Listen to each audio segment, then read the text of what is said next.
Damas y caballeros, bienvenidos al show. Esto es Juanqui Recomienda, el show preferido por la mayoría de la humanidad. El día de hoy vamos a conversar sobre la guerra cultural, como ya habrán visto en el título. Este es un tema bastante relevante, siempre lo será y siempre lo ha sido, porque engloba como 10 temas controversiales que al mismo tiempo siempre van a ser controversiales y siempre lo han sido, porque de cada lado de ese conflicto tienen unos argumentos totalmente extremos. Por ejemplo, en el lado del aborto, un lado de gente te dice, tú estás matando bebés, y del otro lado te están diciendo, no, yo estoy defendiendo la libertad individual, que es el derecho principal que existe. Entonces, esos dos grupos nunca se van a poner de acuerdo porque sus posiciones están opuestas en todo sentido. No hay ningún consenso, no hay ningún terreno en común.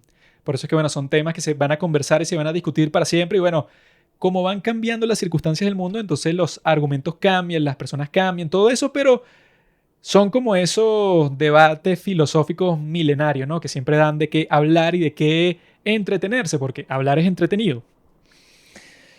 ¿Qué es eso de guerra cultural? Se estarán preguntando. O sea, hay que definirlo porque si no defines lo que estás hablando al principio, entonces llega la confusión. Yo lo defino como esa granada que tú puedes lanzar en Call of Duty, así, ¡fu! Y sale un montón de humo, una humareda, una granada de humo para que nadie pueda ver su entorno y nadie pueda saber qué es lo que en realidad está pasando. Esa es la guerra cultural. En la guerra cultural está el tema del aborto. Está el tema de que no, puede ser que los negros al día de hoy siguen siendo tan oprimidos como lo eran cuando eran esclavos. Eso es un buen tema de conversación. ¿Cuál será la respuesta? Otro tema que es que los transexuales, ¿acaso si tú tienes 5 años, sabes si eres niño o niña?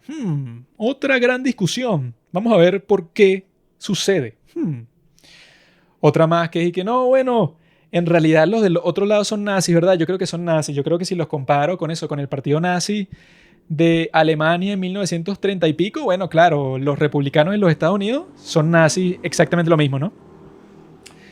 Esas son la clase de cosas que se conversan y que bueno, que el campo de batalla en donde se libra la mayoría de esa guerra es en los Estados Unidos, ¿no? Nosotros hicimos un capítulo cuyo título comienza así, Virus Mentales Gringos. Porque hay un tipo ahorita que si en Ecuador diciendo y que no, sí, los negros en los Estados Unidos y los de mi país son iguales, todos estamos pasando por lo mismo, el reinado del hombre blanco que nos ha dejado sin oportunidades. Siempre hay un idiota así, que bueno, apuesto que cada uno de ustedes que está escuchando conoce un idiota, o quizá tú eres ese idiota, no sé, que en Instagram cuando estaba pasando todo lo de George Floyd, ¿verdad? Cuando lo mataron, pusieron un cuadrado negro en su Instagram, así como que en solidaridad por el movimiento Black Lives Matter. Hubo gente que hizo eso y bueno, eso es que es el acto más ridículo que se ha hecho en la historia del universo, eso, el emoji del payaso para todos esos. No tiene ningún sentido que tú andes metiendo tus narices en esas cosas cuando no sabes ni lo más mínimo de la historia de ningún sitio y cuando en tu propio país, bueno, pongo el ejemplo de mi país porque yo conozco a varios idiotas. En mi país deben existir como, no sé, digamos, como 50 George Floyd semanales. Y sin exagerar, semanales, porque los policías de aquí, eso, seas negro, blanco, lo que tú quieras, te pueden joder, aquí la ley no importa, ¿no? Sin embargo, muchas personas que yo conozco, el cuadradito negro, no me falta en mi perfil para que la gente sepa que, bueno, que soy woke. Eso es la guerra cultural para mí, un montón de discusiones que no tienen ningún sentido, discusiones, bueno, que no llevan a nada, discusiones que, como dije, van a ser eternas porque la gente de cada bando odia con pasión al bando contrario. Entonces es algo como que para mantener a la gente entretenida, pues, como que, bueno, tomen eso ahí, peléense por este hueso mientras yo detrás de escena me aprovecho de su estupidez porque ustedes no están concentrados en lo que deberían estar concentrados. La conversación, ¿verdad? Dentro de esa guerra cultural que a mí me parece la más estúpida y que va a ser la central en este episodio, ¿verdad? Será la de, ¿qué es lo mejor? ¿Capitalismo o socialismo? La gran batalla, capitalismo versus comunismo. ¿Quién ganará? Yo pensé que esa conversación ya se había descontinuado porque se había llegado a la conclusión de que el capitalismo triunfó en todas partes del mundo. Que el socialismo no sirve para un carajo, el comunismo mucho menos. Así que se terminó. El capitalismo ganó, la Unión Soviética colapsó, China dejó de ser comunista. O sea, Para mucha gente podrá pensar y que mira, ya esa conversación, ¿por qué la tendrías? Si en realidad, bueno, se terminó. Ya, o sea, ¿qué argumento vas a dar como parte de los comunistas de que en realidad tu sistema es mejor si no existe en ninguna parte del mundo? Y que si le preguntas a muchos de ellos y que mira, pero dame un ejemplo de algún país que tú pienses que es un ejemplo para eso, que es mucho mejor que cualquier cosa que existe el día de hoy para poder acercarnos a eso, ¿verdad? O sea, ¿cuál país es? Y entonces muchos te van a responder y que no, es que el comunismo real nunca se ha intentado todavía. Entonces nosotros queremos mejorar el mundo, pero no te puedo decir un ejemplo particular porque, bueno, no ha sucedido. Ah, qué conveniente, no ha sucedido. ¿Por qué será? Quizás es porque los regímenes comunistas del siglo XX fueron la cuestión más atroz y más infernal y más asquerosa que ha existido en toda la humanidad. Quizás es por eso. Quizás es por eso. No sé. Hay que ver, hay que investigar. Muy conveniente, ¿no? Que lo que tú quieres hacer nunca sea intentado. Entonces hay que darte el beneficio de la duda para que hagas lo que a ti te dé la gana para ver si en realidad tienes razón, ¿no? Eso es lo que yo he escuchado mucho y por eso es que para mí es la conversación más estúpida dentro de esa guerra cultural y es una conversación que yo le he estado viendo mucho en Reddit, que es la red social que yo más frecuento, y en Instagram también. Un tipo, bueno, eso sí me sorprendió mucho, este tipo Bill Burr, el comediante que es tremendo comediante, o sea, que yo he visto un montón de sus especiales y me sale todo el tiempo en Instagram porque yo le doy like que sí a todos sus chistes. El idiota este, que es un calvo ahí, el tipo en su podcast tuvo un fragmento en donde alguien como que le dijo que mira, tú, no sé cuál era la pregunta, que mira, el capitalismo es lo mejor, no sé. Y el tipo se lanzó como 10 minutos hablando y que no, bueno, la gente que critica el socialismo no tiene idea, porque en realidad el socialismo es una mejor forma de vivir. Para eso es lo que hay que apuntar. En los Estados Unidos hay como que una tiranía del capitalismo y hay gente que no sabe ni siquiera lo que es el socialismo y lo critica cuando el socialismo es tan honrado, tan virtuoso, mientras que del otro lado los capitalistas, los banqueros, toda esta gente que son unos malditos. ¿Y qué? ¿De qué le pasó, weón? ¿Está loco? ¿Está loco? Entrando en esa guerra cultural, entrando en esa guerra cultural. Lo que muchos de ustedes, la pregunta, como dice uno de mis profesores de la escuela de filosofía, la pregunta que un estudiante atento se estaría haciendo en este momento es, y que, bueno, si la guerra cultural es una granada de humo, ¿quién lanza esa granada de humo? Tremenda pregunta, amigo. Y la respuesta es que los poderosos del mundo, las élites, los más ricos, los banqueros, los presidentes, los tipos que les conviene que la gente esté discutiendo un montón de estupideces en vez de darse cuenta quiénes son los verdaderos enemigos de su grupo, quiénes son los verdaderos culpables de sus problemas reales. Tenemos que hacer un viaje en el tiempo para ver dónde comienza esta conspiración absurda de la guerra cultural y bueno, también vamos a seguir dando ejemplos sobre todo eso de que es mejor el capitalismo o el socialismo.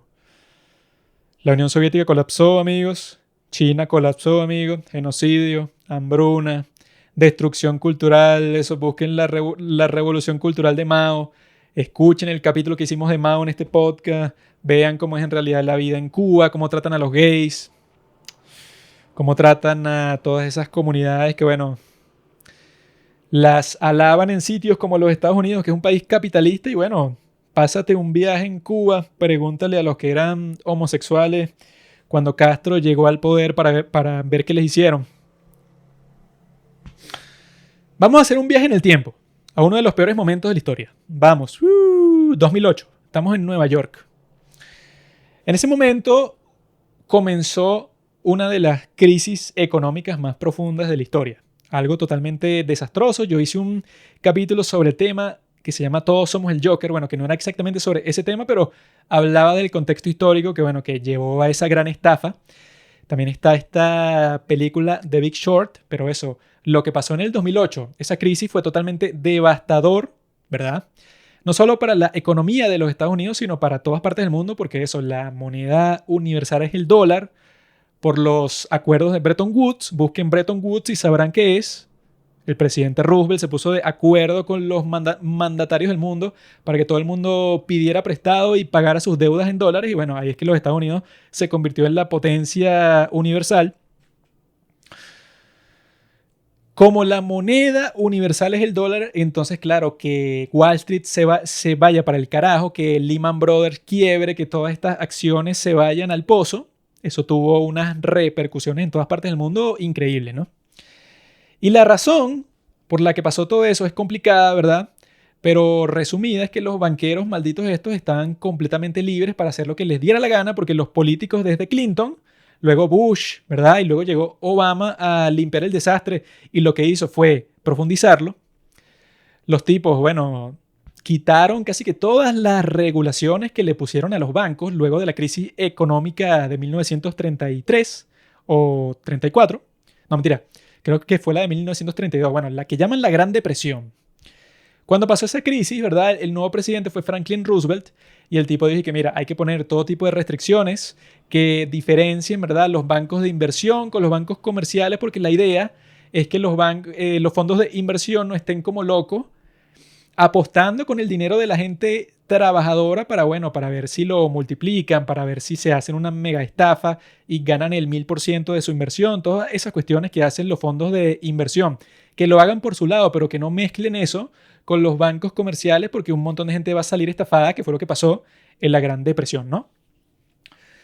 Políticos como Bill Clinton, luego Bush y luego Obama, los tipos pasaron un montón de tiempo quitándole las regulaciones al sector financiero y ese fue el peor error del mundo porque los malditos banqueros, como dicen, venderían a su madre y a su hermana por, bueno, si alguien está dispuesto a darle $5, los vende, ¿no? Entonces los tipos hicieron la estafa más grande de la historia en el 2008. Busquen un poco esa historia porque si me pongo con esa historia, bueno, 10 horas. Pero el punto es que los tipos los dejaron hacer lo que querían, lo que sea, estaban totalmente libres. Y bueno, dejas a estas serpientes estar totalmente libres y los tipos colapsan el sistema financiero mundial. Cuando colapsa el sistema financiero mundial, lo que pasó es que la mayoría de la gente que le habían dado unas hipotecas en los Estados Unidos con unos montos que no podían pagar jamás, millones de personas en los Estados Unidos pierden sus casas y cuando comienza la crisis ya más fuerte, millones de personas también pierden sus trabajos. Entonces, bueno, crea un desastre social. En el 2011, ¿verdad? Continuamos nuestro viaje. Llegan las protestas de Occupy Wall Street, en donde un montón de gente, no solo en los Estados Unidos, sino en muchas partes del mundo, dijeron y que mira, estos malditos de Wall Street, ¿verdad? Lo que sucedió entre 2008 y 2011 es que no castigaron a nadie. Ninguno de los banqueros malditos y se sabía quiénes eran, quiénes fueron los que comenzaron con la estafa, quiénes fueron los que trataron de esconderle y que querían ganar millones de dólares colapsando la economía mundial. Todo el mundo sabía quiénes eran y que mira, son estos tres malditos. Por ejemplo, ¿no? Esos tres malditos nunca vieron cárcel, nunca vieron ni siquiera juicio. Y a sus bancos que estafaron al mundo entero, Obama les dio trillones de dólares para que no quebraran, porque si quebraran, bueno, se iba a profundizar el problema económico, pero los tipos por lo menos iban a ser, digamos, iban a sufrir por lo que causaron. Durante esos 3 años, bueno, esa primera presidencia de Obama, el tipo pasó todo ese tiempo, bueno, diciéndole a la gente de Wall Street que no, ustedes no tengan problema, que el gobierno va a imprimir 10.000 trillones de dólares para salvar sus bancos. Y que bueno, no sé qué puede existir más corrupto que eso. Que el gobierno te salve. Bueno, ahí, queridos amigos, les digo que se terminó el capitalismo. Ahí no hay capitalismo más. Si el gobierno está imprimiendo plata para que tu banco no quiebre, eso no es capitalismo, eso es socialismo, amigo.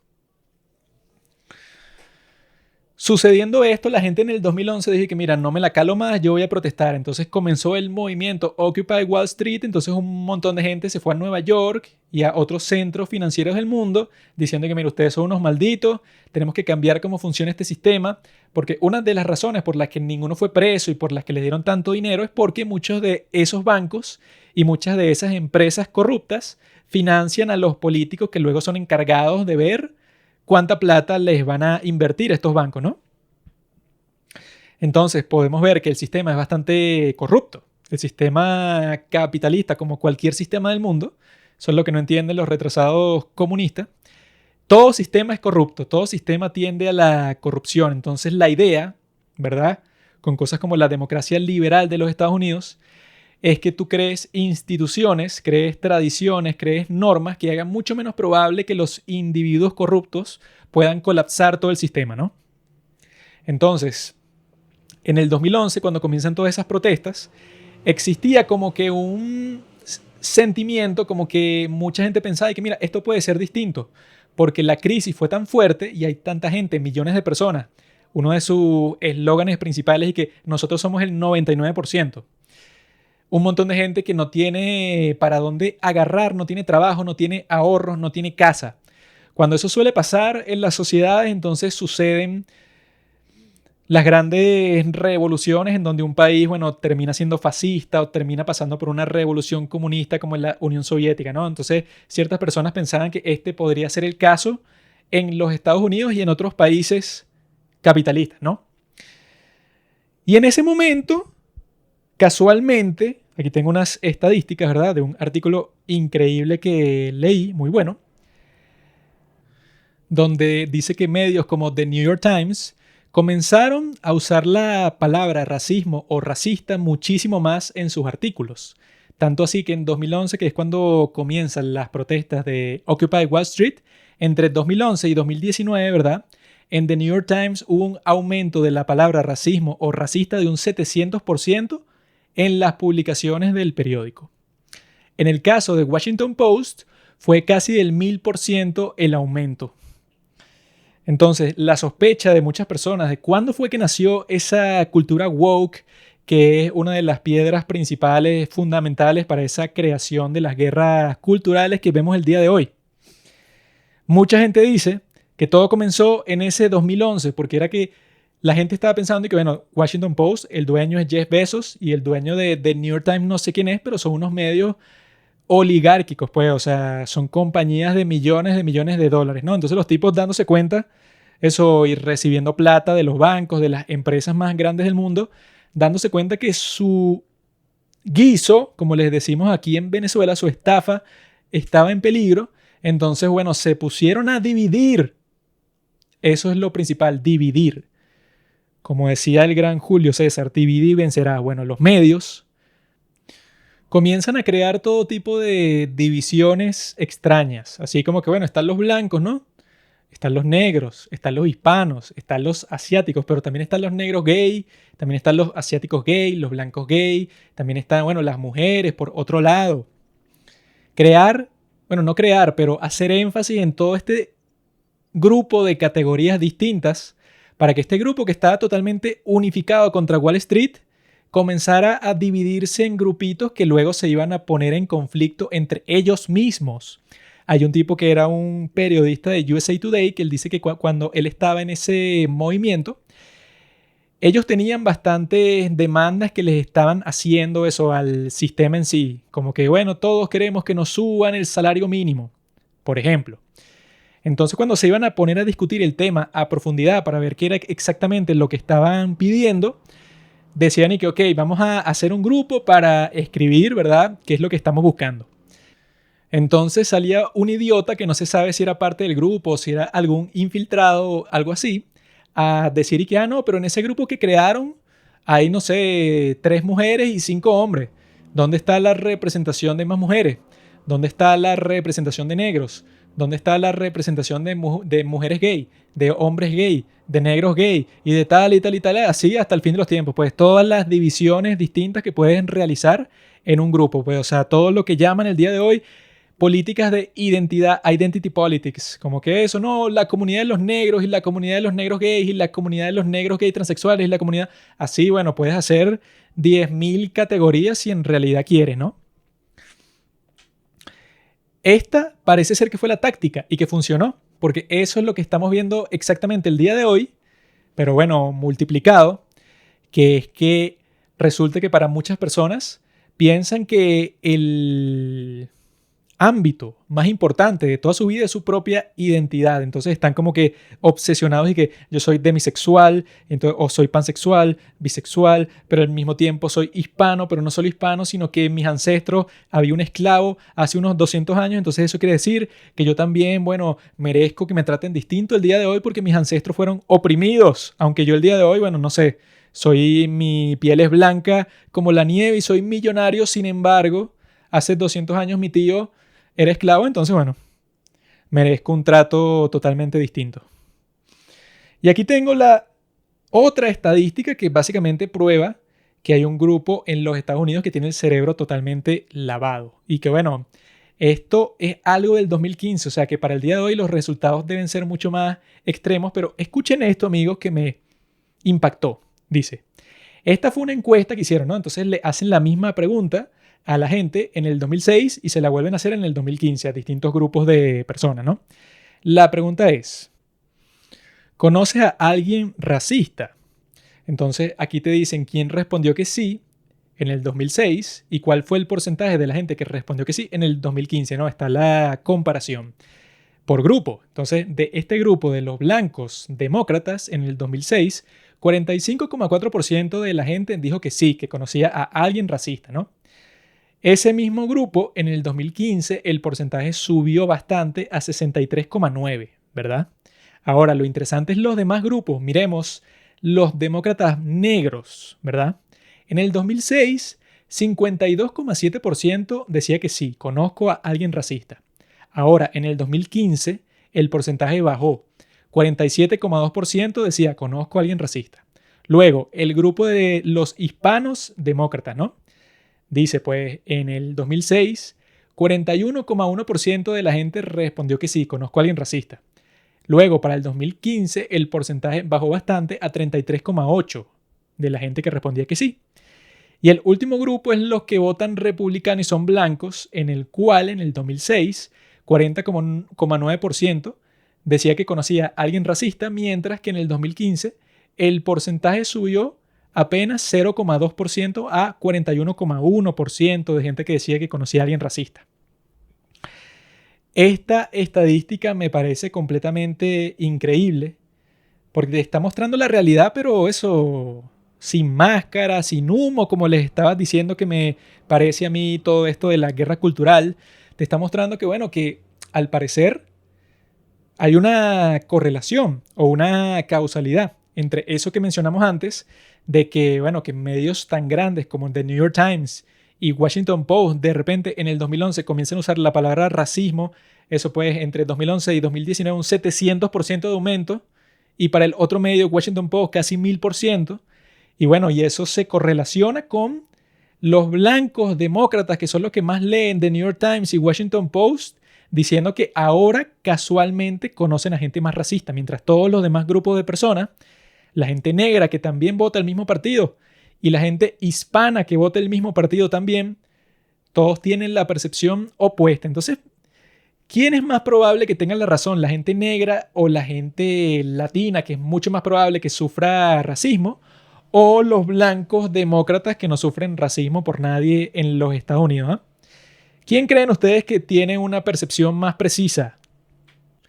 Creo que la respuesta es totalmente obvia, que alguien o un grupo de personas, eso con mucho dinero de la élite, que le conviene que nadie esté conversando los verdaderos debates importantes. Como y que mira, un debate importante sería: Wall Street debería estar profundamente regulado, eso, que le pongan límites el gobierno, o los banqueros se les debería permitir que hagan cualquier cosa que les dé la gana. Esa sería una conversación que en realidad podría ser productiva. Deberían estar conversando eso en el Congreso para poner límites a todas las cosas turbias que hacen en Wall Street. Esa debería ser la conversación principal, y que bueno, obviamente eso no va a pasar porque se ha develado, o sea, hay un montón de gente que está pendiente de eso, o sea, que hacen tremendo trabajo de demostrar y revelar cuando los congresistas de los Estados Unidos casualmente, mira, ellos compraron el día de ayer, no sé, 10,000 acciones de Tesla. Y hoy, casualmente, las acciones de Tesla valen como 30% más. Ay, mira, que, o sea, que inversionista tan inteligente. O sea, este congresista, ¿cómo habrá sido que se enteró que iba a subir tanto la acción de Tesla? Y bueno, obviamente, toda esta gente que trabaja en el Congreso tienen una información privilegiada que usan para ganar millones de dólares, y los dos partidos están involucrados hasta el cuello.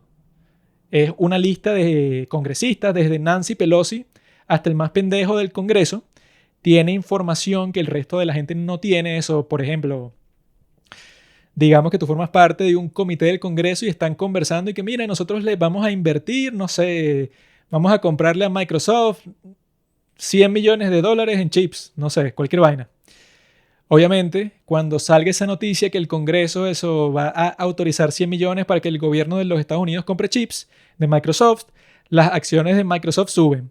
Y tú, como sabías, como estabas en ese comité, compraste las acciones de una antes de que eso se hiciera público. Eso pasa todo el tiempo y así los congresistas de los Estados Unidos se ganan millones de dólares. Además del sueldo que están ganando, que ya son 6 cifras, por lo menos. Entonces, claramente, nadie quiere eso. La gente con más dinero y con más poder no quiere que la gente esté conversando y que, mira, el verdadero problema, ¿quién será?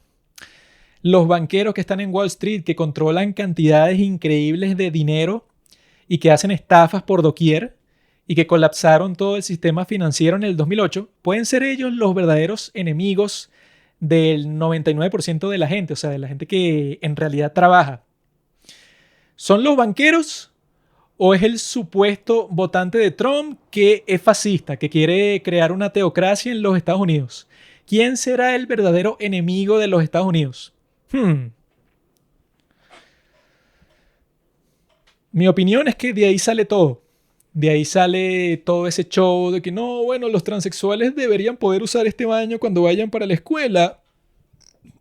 Cuando los medios pasan todo su tiempo discutiendo una serie de estupideces que no deberían ser relevantes para nadie, siendo la peor de todas, de la que vamos a conversar desde este momento hasta el final de este podcast, es esa conversación totalmente absurda de ¿cuál sistema es mejor? ¿El capitalismo o el socialismo? Vamos a hablar 10.000 años sobre eso en Reddit y en Twitter. Vamos a crear un hilo en donde tú vas a decir cuáles son los contras del capitalismo y yo te digo cuáles son los contras del socialismo para ver si eso yo creo que es la peor pérdida de tiempo que existe en este mundo dentro de la guerra cultural. O sea, yo creo que es mucho peor de conversar y que la gente cuyos ancestros fueron esclavos merece que le demos dinero el día de hoy para disculparnos por lo que hicieron nuestros propios ancestros. Esas conversaciones obviamente son totalmente absurdas y no merecen ni un segundo del tiempo de nadie, ¿no? Pero yo la que he visto que más se lleva el tiempo de la gente, que los deberían estar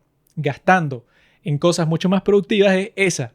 La de que no, pero en la Unión Soviética resulta que el consumo de calorías de un obrero en 1965 era mayor que un trabajador gringo.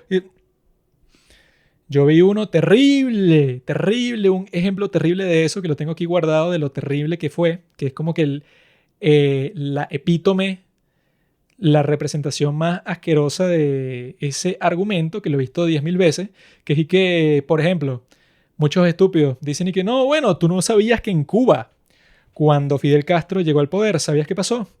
Bueno, el tipo hizo un gran proyecto y en Cuba, a los pocos años, mucha gente sabía leer. Ahora todo el mundo sabe leer en Cuba gracias al comunismo. No solo eso, sino que en Cuba las calorías que consumen los bebés consumen muchas más que en cualquier otra parte del mundo. No solo eso, sino que la mortalidad infantil es bajísima y la esperanza de vida en Cuba es altísima. Viven más que en cualquier otro país capitalista. Es un milagro. Tengo un artículo aquí que se llama y que el socialismo ha fallado, un análisis de las de los indicadores de salud bajo el capitalismo y el socialismo, escrito por un estúpido llamado Vicente Navarro. Me cago en ti, Vicente Navarro, en toda tu familia. Ya debes estar muerto, así que voy a buscar tu tumba y me voy a cagar así justamente ahí, Vicente Navarro, porque eres un maldito idiota. Este idiota, como he visto que hacen muchos comunistas que no tienen la menor idea de la historia, de nada, se pone a sacar unas estadísticas que, bueno, quién sabe de dónde la sacó, será de la página oficial en china.com. El tipo dice que no, mira, China era un sistema comunista bajo el mando de Mao. La India era un sistema capitalista. Resulta que si tú te pones a comparar todos estos factores de salud, los que yo he mencionado, eso es la mortalidad infantil, esperanza de vida, todo eso, en China era mucho más alta que en India. Y pone otros ejemplos, también menciona Cuba y la Unión Soviética, etc. Y sus conclusiones, y que ve, mucha gente piensa que el capitalismo es mejor que el socialismo. Este artículo lo escribió en los años 90, el pendejo este. Pero en realidad, según estas estadísticas, parece que el comunismo, por lo menos para la salud de la gente, es mucho mejor. Esta clase de gente que gasta su tiempo en, bueno, llenarse de mierda la cabeza con estas cosas, y que, bueno, yo este argumento lo he escuchado, coño, en persona, en internet, en todas partes. Siempre sale un idiota diciendo eso y que, bueno, o sea, lo que yo le respondería, que mira, amigo, te has puesto a pensar que, bueno, seguro ese idiota no ha escuchado los podcasts, los capítulos que hizo Juanqui, que soy yo, sobre Mao en este podcast. Pueden ir a escucharlo. Es el asesino serial más... ¿Más qué? El asesino serial más... Ajá, ahí está. El asesino serial más prolífico de la historia. Pueden ir a escuchar eso que tienen parte 1 y parte 2, ¿verdad? Pueden ir a hacerlo. Ahí, bueno, se detallan todas las terribles atrocidades que hizo el maldito psicópata Mao Zedong, ¿no? Para controlar al pueblo y, bueno, tortura, gente presa, asesinada, vidas destrozadas porque, bueno, mataste a los padres, dejaste vivos a los hijos y, bueno, los hijos fueron vagabundos y se murieron de hambre en la calle. Cosas así, pero, bueno, multiplicado por millones, literalmente por millones. Eso es en China. Puedes encontrar cosas similares en la Unión Soviética. Puedes encontrar cosas similares en Cuba también. Gente de eso, pues unas purgas que hacen. Las purgas de Stalin que fueron súper famosas cuando se descubrieron. Que la gente decía que, mira, este tipo un día mandó a matar, no sé, a 50 familias porque, bueno, los padres de esas familias eran tipos que habían dicho comentarios ofensivos contra el gran Stalin, por ejemplo.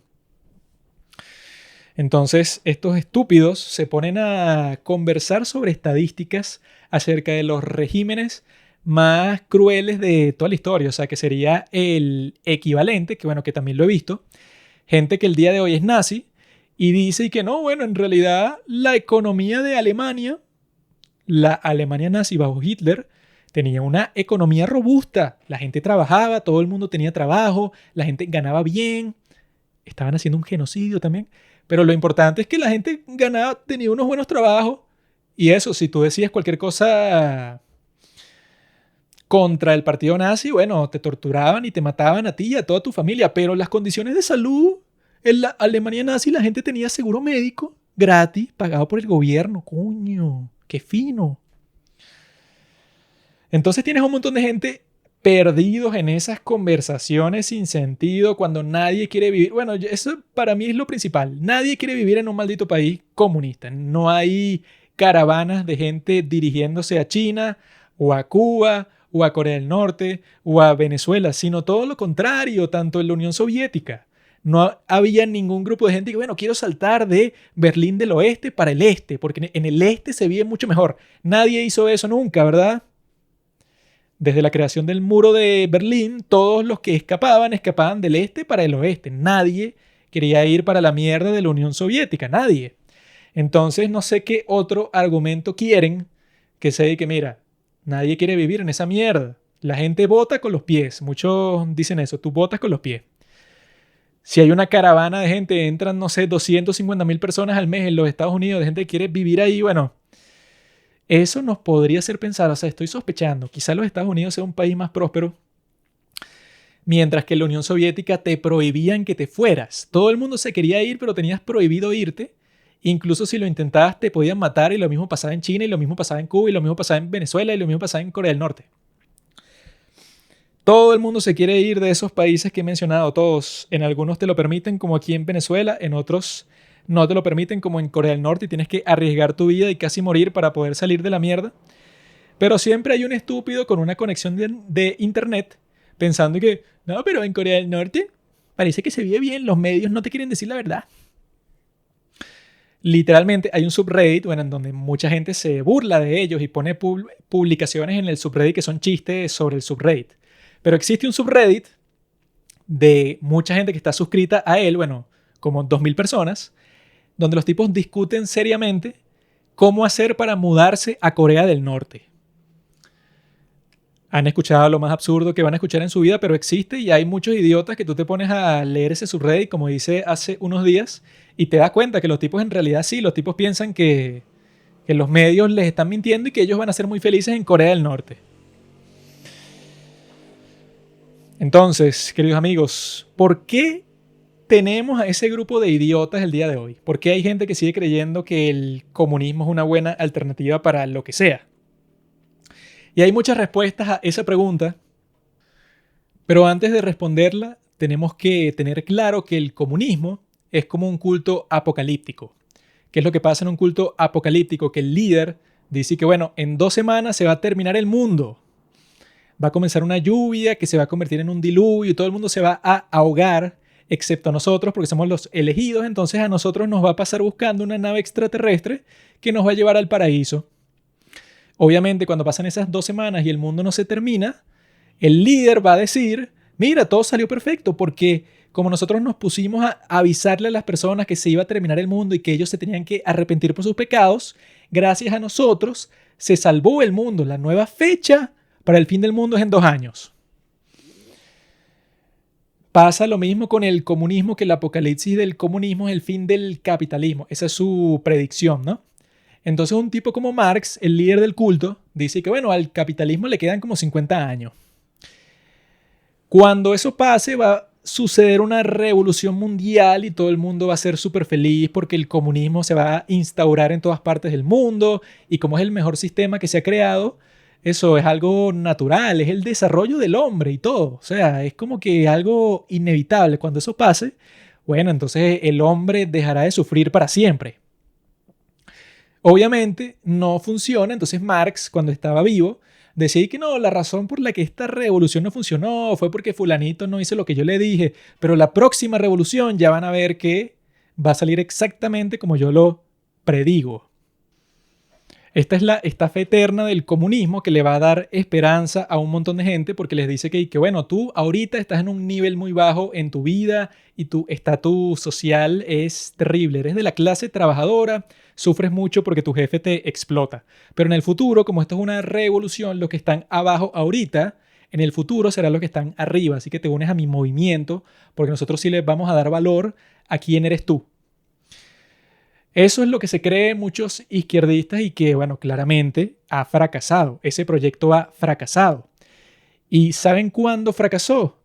Como en los años 50, 60, cuando Nikita Khrushchev es el nuevo líder de la Unión Soviética y el tipo empieza a desestalinizar la Unión Soviética. No, esto ya fue algo que pasó hace 70 años. Y los idiotas del día de hoy, por alguna razón misteriosa, siguen discutiendo el tema. Pero la cuestión es que en los años 50, cuando Stalin muere en 1953, Nikita Khrushchev luego de un tiempo se convierte en el líder de la Unión Soviética y el tipo empieza a sacar a la luz todos los crímenes de Stalin, los gulags, las torturas, las muertes, las purgas, que fueron millones. El tipo hace esto porque se quiere desligar completamente de esa forma tan brutal de ser un líder. Y quiere desligar al comunismo también porque no quiere que la gente piense que todos los estados comunistas que existen van a estar liderados por un tipo tan brutal como Stalin. Eso no funciona porque no solo Stalin hacía todos esos desastres terribles, sino que Mao lo estaba imitando al mismo tiempo en China. Y luego viene lo que pasó en Camboya, que no me acuerdo el nombre del tipo, creo que fue Pol Pot, que asesinó creo que sí, el 25% de su población en unas masacres terribles. En muchos estados comunistas pasaron tantas atrocidades que la gente en esa época, entre los años 50 y los años 60, muchos intelectuales marxistas fueron forzados a abandonar el marxismo. Y ahí, mis amigos, nació lo que llaman el postmodernismo. Nació la Escuela de Frankfurt, que vamos a conversar un poco sobre eso. Los tipos que desamparados, como su esperanza de que el marxismo y el comunismo era la respuesta frente al capitalismo y frente al fascismo, que bueno, que los tipos pensaban que era que sí lo mismo, entonces tenían que inventarse, tenían que hacer una gimnasia mental increíble para explicarse a sí mismos estos intelectuales, que bueno, que algunos incluso fueron tan bestias que ni siquiera estaban dispuestos a rechazar esas atrocidades de Stalin, sino que decían y que no, bueno, hay que romper algunos huevos si quieres hacer un omelette. Así que bueno, si hay que matar ciertas personas para que el mundo sea mejor, chévere. Con tal de que no sea yo al que maten, perfecto. Incluso está la historia del viaje de los dos pajudos, Sartre y la tipa esta, Simone de Beauvoir, que no sé si eran novios o qué carajo. Dos personas completamente terribles en cualquier sentido de la palabra. Los tipos hacen un viaje a China, ¿no? Y hay una cita famosa de esa tipa, Simone de Beauvoir, que es completamente absurda, que ella dice que no, el mando, el liderazgo de Mao en China es tan autoritario como lo es el de Roosevelt en los Estados Unidos. Como que diciendo, con esa cita, de que no, bueno, desde Estados Unidos a ti te pintan que en China es una dictadura, ¿no? Eso es lo mismo que Estados Unidos. Será autoritario, pero bueno, no es ni más ni menos. Y ahí que mira, pedazo de mierda, cuando tú estabas diciendo eso, no joder, en las cárceles y en los campos de concentración de China había más gente que en todo tu país, Francia, de mierda, completo. Así que bueno, creo que mejor que cierres el pico un rato. El punto es que en ese tiempo los intelectuales estaban eso sin saber qué hacer, ¿no? Entonces resulta que existía algo llamado la Escuela de Frankfurt, ¿no? Que eran estos tipos intelectuales, sociólogos, filósofos, científicos sociales, como les dicen, ¿no? Que estaban en Frankfurt.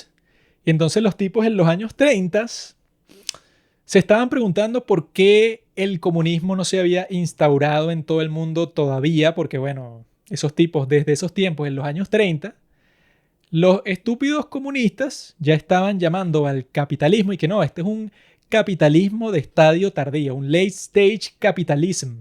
Como que bueno, se está terminando ya, ¿no? Ya es el momento del fin. Y bueno, hasta el día de hoy, casi un siglo después, no ha sucedido, ¿no? Entonces los tipos en esos años 30 se estaban preguntando, ¿y pero por qué no ha sucedido? Si Marx dijo que era inminente en 1830 y pico, y ahora en 1930 y pico no estamos ni cerca, pues, o sea, no lo vemos en el horizonte cómo el comunismo va a vencer al capitalismo. Entonces los tipos comenzaron con su gimnasia mental, ¿no? Y mientras ellos estaban rascándose la cabeza, llegó Hitler al poder en Alemania y como varios de este grupo de Frankfurt eran judíos, poco a poco se fueron yendo para los Estados Unidos porque, bueno, claro, sus vidas estaban en riesgo. Estos eran tipos como Theodor Adorno, como Herbert Marcuse, un montón de nombres ahí que son un poco complicados. Esos son los dos que me acuerdo en el momento, pero el punto es que todos estos tipos eran intelectuales, ¿no? Y estaban pensando así, ¿por qué será?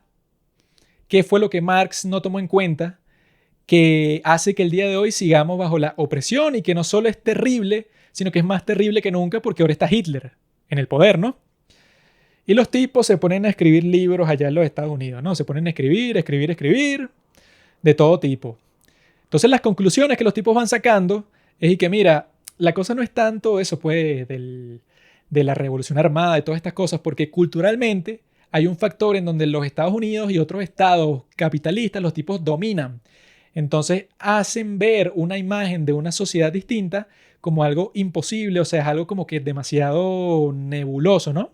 Mientras que el capitalismo con su dominio te hace pensar que, bueno, que lo que es el día de hoy será siempre así, tiene eso, un dominio muy fuerte y hay que romperlo tratando de romper primero la cultura, o sea, hay que atacar la cultura que ha difundido el capitalismo por todas partes del mundo para poder vencerlo, porque solo con las armas, como han hecho en la Unión Soviética, no ha funcionado porque el modelo de la Unión Soviética parece que se va a quedar en la Unión Soviética para siempre.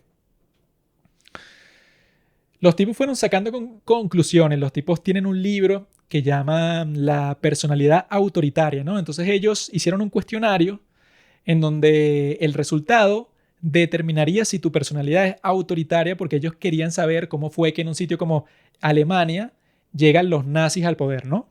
Entonces los tipos empezaron a esparcir ese cuestionario, ¿verdad? Para hacer el libro en Alemania y se dieron cuenta que, no, sí, que vieron un montón de gente que era de personalidad autoritaria según ese cuestionario que ellos inventaron, ¿no?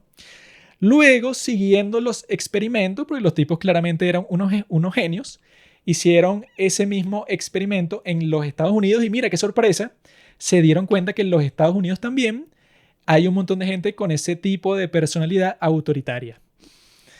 Y su conclusión de todo eso fue que, mira, entonces el sistema capitalista de los Estados Unidos, que a primera vista no parece tan malo como la Alemania nazi, en realidad los dos son de la misma naturaleza y van a terminar en lo mismo, o sea, el capitalismo la democracia liberal de los Estados Unidos va a terminar en fascismo, porque mira, nuestro test, que nos los inventamos a los últimos 5 minutos, determinó que hay mucha gente del mismo tipo de personalidad en la Alemania nazi y en los Estados Unidos. Obviamente es una conclusión absurda, como lo vi porque lo dice un profesor de YouTube, que el tipo es muy bueno y no me acuerdo su nombre, después se los puedo decir si les interesa porque da tremendas clases de filosofía. En 45 minutos el tipo habla como una metralleta, y tú al final comprendes la cuestión. Y dices, coño, qué bueno, son unos videos así que se ven medio vintage, que si de los años 80. Ya ven las conclusiones que sacan estos locos, ¿no? O sea, que eso puede decir que no, con respecto a China y los Estados Unidos, esa era la especie de conclusiones que estos tontos estaban sacando. Pero lo que parece es que la misión de esta famosa escuela de Frankfurt era trasladar al marxismo fuera de la esfera de la política y de la economía, introduciéndolo en la cultura, creando lo que el día de hoy se llama el marxismo cultural, que hay un montón de bestias que dicen que eso no existe y que no, la derecha se inventó un enemigo. En realidad el marxismo y la cultura eso no tiene que ver porque el marxismo era un sistema económico que no tenía nada que ver. Sí, sí.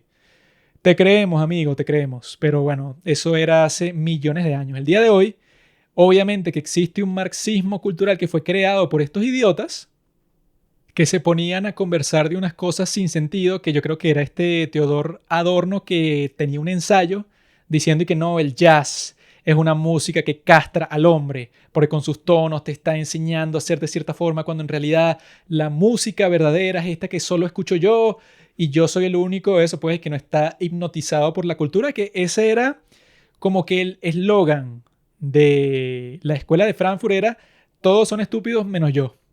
Ese tipo Marcuse, que el tipo trabajó para la CIA mientras estaba en la escuela de Frankfurt, un poco sospechoso, ¿no? El tipo tiene un libro que a mí me lo mandaron a leer en un curso de la escuela de filosofía que se llama El hombre unidimensional, ¿no? Y el libro es terrible, no solo por lo que dice, sino que la forma en que está escrito parece un diario, porque el tipo va saltando entre 1000 temas sin ninguna conexión y entonces te está contando una historia y que no, yo en Francia conocí un obrero que me dijo tal cosa, pero si fuera un obrero de Alemania ganaría más dinero, pero al mismo tiempo en los Estados Unidos yo estaba por la calle y entonces yo viendo un perro estaba pensando de que el perro es el esclavo del hombre, pero al mismo tiempo son amigos. El tipo, bueno, eso, está hablando de un montón de incoherencias, bueno, es un viejito, pues el tipo estará pensando como todos los viejos y que sí, la cultura de hoy, esos niños no saben la realidad, no saben que cuando yo era joven, ese es todo el libro, ¿no?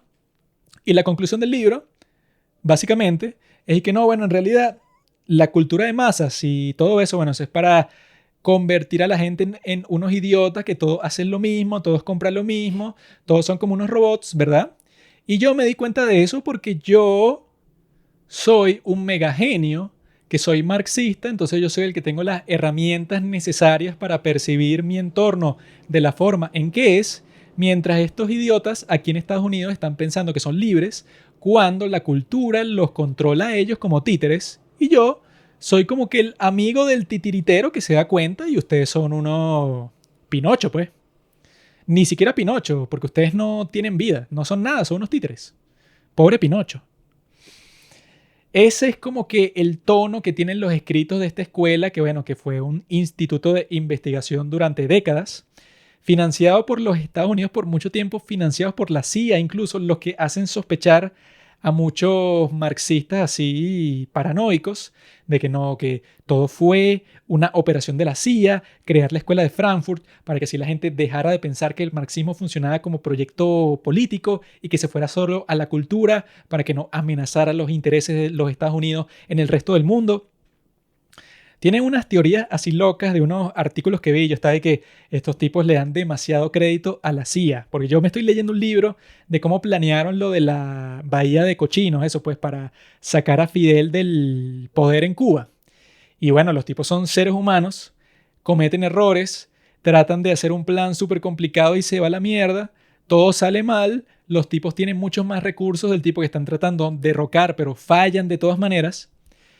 Yo dudo mucho que esa sea la misma agencia responsable y que no, los tipos culturalmente hicieron no joda, una revolución totalmente drástica. O sea, los tipos no solo se infiltraron dentro de la izquierda, sino que cambiaron todas las políticas de la izquierda para que se alinearan más a las de la derecha y así que toda la política sea como que una ilusión, porque los de izquierda piensan que están peleando contra la derecha, pero en realidad ellos les lavaron el cerebro a la CIA para eso, pues.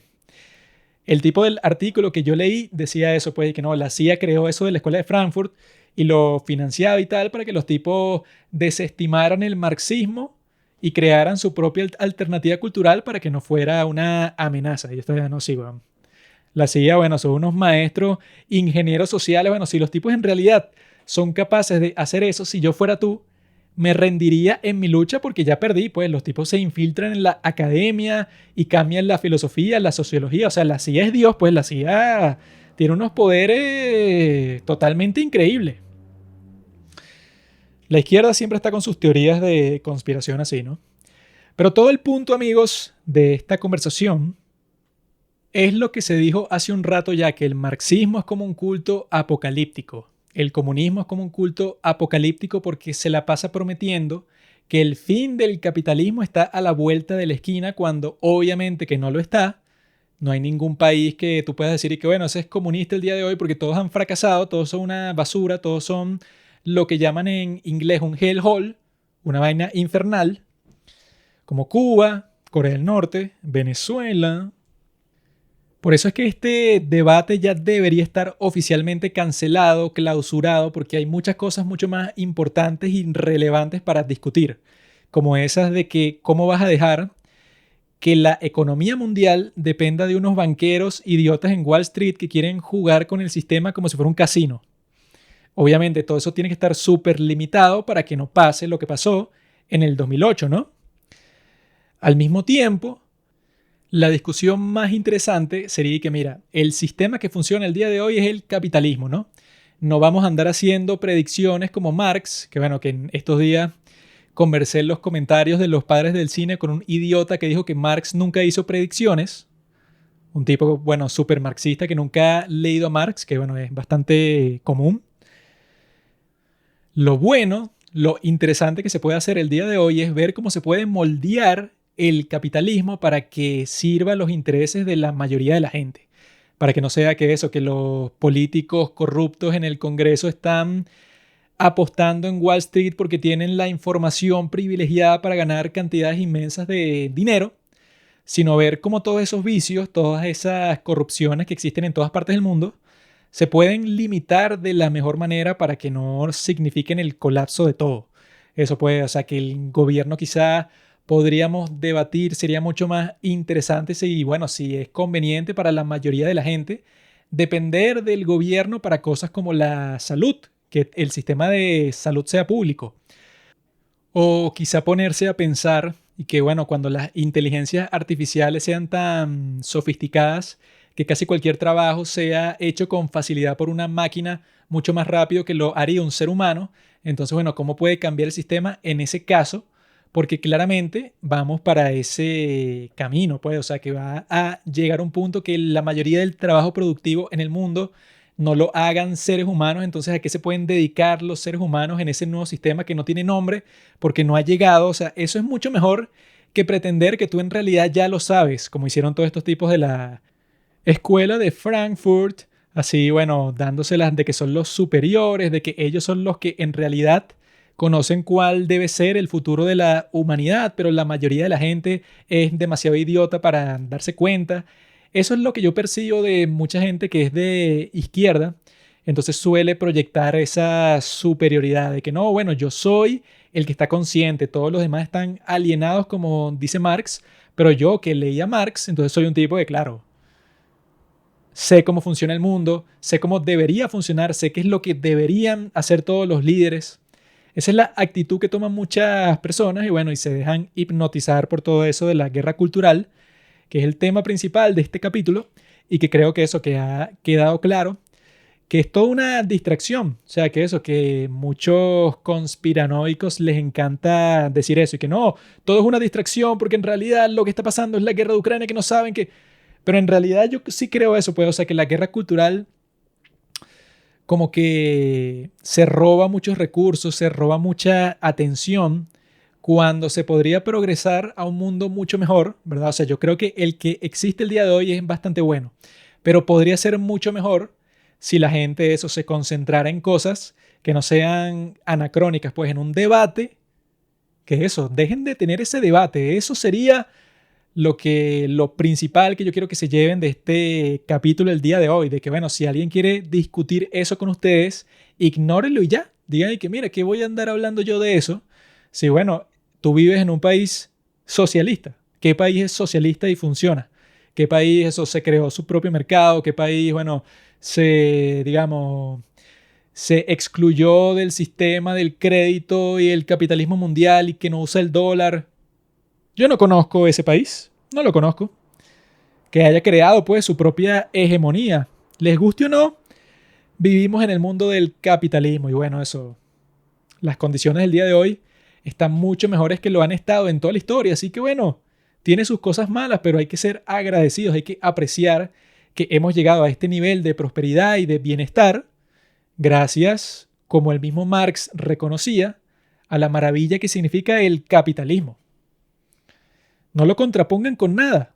Vivan el futuro, disfrútenlo, lean historia para que no sean como los idiotas que, bueno, piensan que un argumento para decir que Cuba, no sé, es el país más feliz del mundo es mostrar unos numeritos que supuestamente significan que la gente es más feliz, porque te mostraron unos numeritos y no toman en cuenta que, bueno, que si tú en Cuba sales a protestar te meten un tiro en la cabeza. Amigos, ese es mi mensaje el día de hoy. Ahorita me estoy leyendo unos cuantos libros porque estoy planeando sacar un capítulo sobre si es verdad, como dicen muchos medios el día de hoy, que no, que estamos al borde de una guerra nuclear. Yo no creo que eso sea así, así que bueno, estoy investigando unas cosas del pasado para ver cómo podemos interpretar el futuro teniendo ese pasado en cuenta y no ser así, bueno, tener un escándalo siempre montado como hacen los medios y que tengan cuidado porque Putin en cualquier momento va a lanzar un misil y cuando él lo haga, entonces China también va a lanzar un misil y los Estados Unidos también y va a ser una cadena que va a terminar con el planeta. Veo mucha gente así y estoy como que, mi bro, no jodas. No hay señal de que eso va a pasar. Pero para decir todo eso con más propiedad, bueno, estoy investigando. Así que en 2 semanas vamos a estar escuchando, bueno, ustedes van a estar escuchando la primera parte de eso. Si es verdad que estamos al borde de una guerra nuclear o no, yo creo que no. Así que amigos, estén pendientes de eso y les deseo a todos una vida próspera, feliz y larga. Gracias por escuchar Los Padres del Cine. Síguenos en Instagram para enterarte de los nuevos capítulos que iremos publicando. Si nos escuchas por Spotify o por Apple Podcast y piensas que este podcast vale 5 estrellas, califícanos. Si no, mejor escríbelo en tu diario.